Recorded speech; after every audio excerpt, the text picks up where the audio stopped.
Hello everyone, today we will talk about how to fix or how to solve the problem of output on the application of Discord. You will click on settings.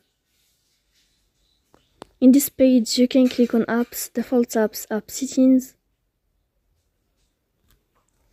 On above you can search about Discord and you will enter. Then you can click on first stop and you can click OK. After that you will enter to the window of storage. Here you can click clear cache. In the end you can turn off your Wi-Fi and you can turn on your Wi-Fi again to fix that problem. If it's not working with you, then you can go to Play Store. You can search about Discord and you can update your app if you will find the update in this blue sign.